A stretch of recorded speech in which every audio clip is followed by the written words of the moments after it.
Hey guys, what's going on? Garanax here, bringing you another video on 7 Deadly Sins Grand Cross. So a few days ago, we saw the teaser that Netmarble has dropped on the forum about Final Boss Gowther. Let's watch it together in case any of you haven't seen it yet.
That is just so hype, especially Blue Lillia, because all of us has been waiting for her for so long.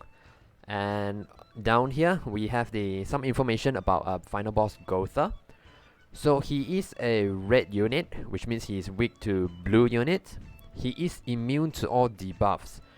I would assume that he is immune to debuff on both faces, since they put this information at the top over here. And the recommended CC for hard difficulty is 100,000, extreme is 130,000, and hell is 150,000. So some important details about Final Boss Gowther. He deals 300% damage against green unit and demons. On the first phase, Final Boss Gowther applies attack disable debuffs and has his attack increased based on the number of fallen allies. Phase 2, Final Boss Gowther will fully heal all of his allies, including himself, if a single one of them does not receive damage. Wow. Tip: we recommend using a speed attribute hero with an AoE attack and the ability to remove debuffs and heal. Final Boss Gowther also has protectors that can taunt, therefore we also recommend a hero with the ability to cancel stances. Okay. So the tip over here, blue unit with an AoE attack and the ability to remove debuff and heal. So in case you haven't noticed yet, that exactly fits what Blue Lillia does. So for Blue Lillia, on the first skill, she has an AoE attack. On a rank 2 and above, she also depletes ult gauge. On her second skill, she heals, and on rank 2 and above, she also removes debuff. And also for her ult is also an AoE, which also decreases skill ranks and depletes ult gauge by the number of skill ranks decreased. And we also know that she has a passive that increases all allies pierce rate by 50% of her pierce rate. So on the base she already has a pierce rate of 50%, so that is pretty high there. And now let's take a look at some of the rewards that we can get. So we can get the Final Boss Gowther's cosmetics, chalices, demon materials, gold chests, awakening stones, and anvils. So what I would suggest is to get this cosmetics on priority, because especially for free-to-play players, Gowther doesn't have any weapons cosmetic that you can buy from the PvP shop or the pop-up shop. So you have to spend gems on the cosmetic shops to buy for the weapon cosmetics. So I think this is the only free weapon cosmetics that you can get. So that's definitely a must to get right off the bat. And then I will probably go for the anvils as a second priority. I believe that many of us have not yet completed our SSR sets, so we need a lot of anvils to rerolls for those substats. And then the third priority will be the awakening stones, because now that we have the UR gear coming out as well, not coming out, it's already out, so that we will also need a lot of 5-star awakening stones to get that UR equipment. Once we have get all those 3, then we can just take our time. If we need the demon materials, we can just go ahead and get them. So the rest is up to you whether you want to get it or not. So what you want to focus on is, of course, first the cosmetics, second the anvils, and then third the awakening stones. Rewards given based on placement. Get battle points based on your actions during the battle. Try to achieve best score as you can. So these are the rewards that we can get based on our scores. And then rewards are actually accumulative, meaning that you can earn potentially earn everything. So if, for example, we are placed in the top 15%, we can actually get the top 15% rewards and everything below that. So that is awesome. That is a lot of rewards that we can potentially get. So this is the team that I'm planning to use against Final Boss Gowther. We have Wineheart, Blue Demon Meliodas. This empty slot over here will be Blue Lillia, and also we have Mamas at the sub. So let me go through one by one why I choose these units to be in the team. So first unit is Wineheart. Wineheart is AoE attack. Both his skill 1 and skill 2 are AoE attacks, so that we can make sure that on the second phase, the Final Boss Gowther doesn't fully heal himself and also his allies. And also his second skill actually removes stances and disable stance skill. So this will actually let us bypass the taunt also. His ult, it's a single target but hits pretty hard, and it's a pierce damage as well.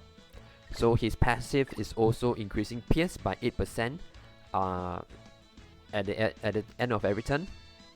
So that will increase the pierce after 5 turns. That will be 40%. So that is why we use a Wineheart. So second unit is a Blue Demon Meliodas. So for Blue Demon Meliodas, he's here mainly just for the AoE attack. He has pierce damage, so it works very well with Wineheart's passive. And his second skill, the corrosion, will be pretty much useless here, because the Final Boss Gowther is immune to debuff. His ult will not hit that much also, because there's no debuffs for the weak point to trigger. So yeah, he's mainly here for the pierce AoE damage. And also his passive will work against the Final Boss Gowther on phase 1, because on phase 1 he will apply attack disable debuff. So this will work around it also. So, and I do understand that Final Boss Gowther deals 300% damage against demons. So I'm not sure how much the damage will be. So I'm just gonna test it out first. But if let's say the damage is too much, then I will probably switch Demon Meliodas with Blue DN. So Blue DN on a second skill, she also has AoE attack, and her ult is also AoE attack. Her passive increases attack by 6% at the end of every turn. So limit to 5 times, so that is an increase of 30% after 5 turns. So that works pretty well as well. And I heard that Blue Lizhawk will work pretty well. I don't have Blue Lizhawk here, but let's take a look at Blue Lizhawk. So because of the debuff that the Final Boss Gowther will apply, we can actually use her second skill to remove the debuff and give herself a solidified buff, so that will actually amplify her first skill damage. And then she also has a ult that ignores defense, so she's gonna deal a massive amount of damage. And her passive increases all allies' HP by 12% per debuff on the hero, so it's a little bit of bonus survivability there. So these are some of the units that you can use in case you don't have Blue Demon Meliodas. And the third slot over here with Blue Lillia. So like we explained earlier, so Blue Lillia, she has an AoE attack and depletes ult gauge also, and she has cleanse and debuff, and also rank down on cards.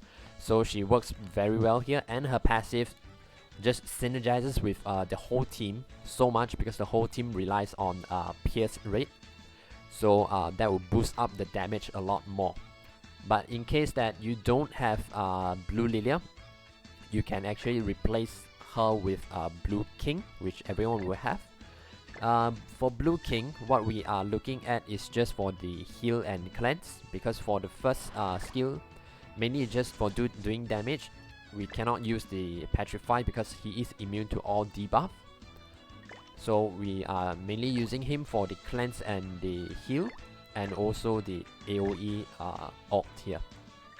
And there's no fairy units in our team, so the passive will be useless also. Now on the sub, we have Mama's, because Mama's unique gives a 30% increase for blue unit, 30% increase in HP for blue units.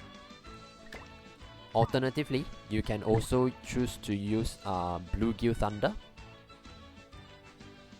Blue Gowther's passive is that he increases the blue units defense by 60%. So these two units will give you some survivability. But let's say if you have done some tests and you can survive pretty well, we can also use Blue Jericho on the sub. So Blue Jericho gives blue units attack related stats by 10%. So that gives you a bit of a damage boost. Yeah, so these would be the units that I will be bringing into Final Boss Gowther to test them out. So if they work well, then that's great. If they don't, then I will test out some other units and give you guys an update if I'm using a different team. So now that we have our teams all set up, we want to prepare any other things that we might need to use. So first thing first will be for Blue Lillia.